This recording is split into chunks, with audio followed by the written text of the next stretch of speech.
बता दें, ईडी ने सीएम सोरेन को फिर से समन भेजा है। जमीन घोटाला मामले में सीएम सोरेन को समन भेजा गया है। 24 अगस्त को रांची के ईडी ऑफिस में सीएम सोरेन से पूछताछ होगी। एक बार फिर से सीएम हेमंत सोरेन को समन भेजा गया है। हालांकि आपको बता दें कि समन भेजने को लेकर सीएम हेमंत सोरेन नाराज हैं और कानूनी कार्रवाई करने की भी बात कही जा रही थी सीएम सोरेन के द्वारा कि जानबूझकर परेशान किया जा रहा है। और जेएमएम के कई नेताओं ने ये कहा था ये बात कि ऐसे समय में जब 15 अगस्त का समय है और ऐसे में जब उनको 14 अगस्त के दिन समन भेजकर बुलाया गया था तो ये कहा जा रहा था कि कानूनी कार्रवाई की जाएगी क्योंकि परेशान कर रही है ईडी। तो आपको बता दें कि ईडी ने एक बार फिर से सीएम सोरेन को समन भेजा है। जमीन घोटाला मामले में सीएम सोरेन को समन भेजा गया है। 24 अगस्त को रांची के ईडी ऑफिस में सीएम हेमंत सोरेन से पूछताछ होनी है। हालांकि ये मामला अभी और भी ज्यादा पेचीदा होता जा रहा है क्योंकि सीएम हेमंत सोरेन का कहना है कि सभी दस्तावेज जो है वो ईडी के पास में, सभी इंफॉर्मेशन ईडी के पास में है, लेकिन इसके बावजूद ईडी परेशान कर रही है सीएम को।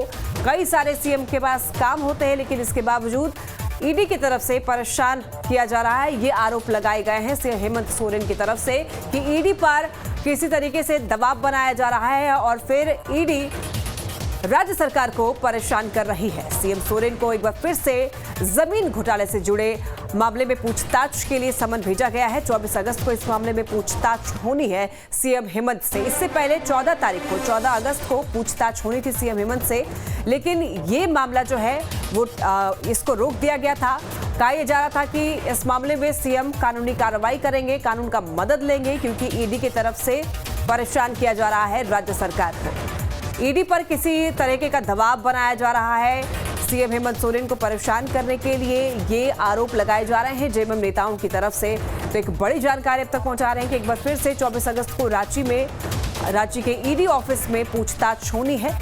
बताते चले आपको कि जमीन घोटाला से जुड़े मामले में सीएम सोरेन को समन के लिए बुलाया गया है, पूछताछ होगी। इस मामले में आपको बता दें कि कई और लोगों से भी पूछताछ हो चुकी है।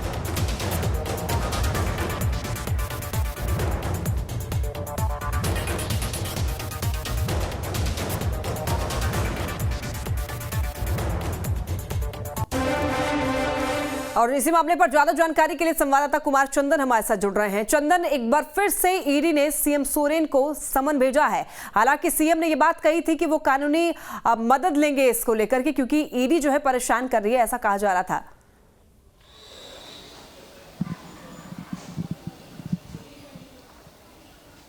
बिल्कुल, जो जानकारी मिल रही है सोर्सेज के हवाले से, उसके मुताबिक ईडी ने एक बार फिर जमीन से जुड़े मामले में मुख्यमंत्री हेमंत सोरेन को सम्मन भेजा है।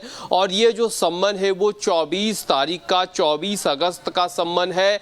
ईडी की तरफ से दोबारा जमीन से जुड़े मामले में मुख्यमंत्री को सम्मन भेजकर 24 तारीख को आने के लिए कहा गया है। लेकिन सबसे इंपॉर्टेंट इसमें यह कि जो पिछला सम्मन मिला था और 14 अगस्त को जब ईडी दफ्तर बुलाया गया था तो मुख्यमंत्री की तरफ से 14 अगस्त को ही एक चिट्ठी ईडी दफ्तर भेजी गई थी और बाकायदा उसमें जिक्र किया गया था कि इंटेंशनली जानबूझकर परेशान करने के लिए एक चुनी हुई सरकार को, जो जिसे जनता ने चुना है, जनादेश दिया, उस सरकार को परेशान किया जा रहा है। बाकायदा उस चिट्ठी में जिक्र है कि आपके जो पॉलिटिकल आका हैं उनको भी जानकारी है कि 14 अगस्त को किस तरह से व्यवस्थाएं होती, यानी तमाम तरह के जिक्र किए गए। साथ ही उस चिट्ठी में यह भी जिक्र है कि ऑलरेडी जितने कागजात की जरूरत है वो ईडी के पास पड़े हुए हैं, लोकपाल में पड़े हुए हैं, सभी जगह पड़े हुए हैं। और इससे पहले एक मामले में सीएम खुद ईडी दफ्तर पहुंचे थे, उनसे पूछताछ हुई थी। अगर कोई का पेपर मिसिंग है तो ईडी की तरफ से डिमांड किया जाए, वो पेपर फिर से सीएमओ की तरफ से, मुख्यमंत्री हेमंत सोरेन की तरफ से ईडी को भिजवा दिया जाएगा। कुल मिलाकर अगर हम समझने की कोशिश करें तो यह कहा जा सकता है कि मुख्यमंत्री ने जो चिट्ठी भेजा था उसके बाद दूसरा सम्मन आना स्वाभाविक था और वो सम्मन आ भी गया है। अब बड़ा सवाल ये कि क्या मुख्यमंत्री जो दूसरा सम्मन की तारीख है उस तारीख पे ईडी दफ्तर पहुंचेंगे? ऐसा होता हुआ दिखाई नहीं देता, लेकिन ये अब कानूनी पेंच की बात है क्योंकि मुख्यमंत्री ने साफ तौर पे पहले ही सम्मन में कहा था कि अपना सम्मन वापस ले, नहीं तो ठीक हम है। कानूनी रास्ता अख्तियार करेंगे, लीगल तौर पर इस पूरे मामले से निपटेंगे। तो अब लगता है कि ये मामला उसी तरफ जाता हुआ दिखाई दे रहा है। बिल्कुल चंदन, और ये भी बड़ा सवाल है कि क्या इस मामले में अब सीएम जो है वो कानूनी मदद भी लेंगे। फिलहाल के लिए बहुत शुक्रिया चंदन आपका तमाम जानकारियों के लिए। माननीय मुख्यमंत्री ने स्पष्ट रूप से पत्र के माध्यम से ये मांग की थी कि सम्मन गलत तरीके से किया गया है, गलत उद्देश्य से किया गया है, इस सम्मन को वापस लें, नहीं तो हम कानूनी कार्रवाई करेंगे। हम आज भी उस पर अडिग हैं। अब ये लगता है कि सम्मन वापस नहीं होगा तो हम निश्चित कानून के शरण में जाएंगे, कोर्ट के शरण में जाएंगे, न्यायालय से न्याय निश्चित मिलेगा। अभी तक जो परेशान और प्रताड़ित करने का सिलसिला पिछले 2 सालों से केंद्र की सरकार ने चला रखी है, तो हमें तो रिलीफ कोर्ट से ही मिला है।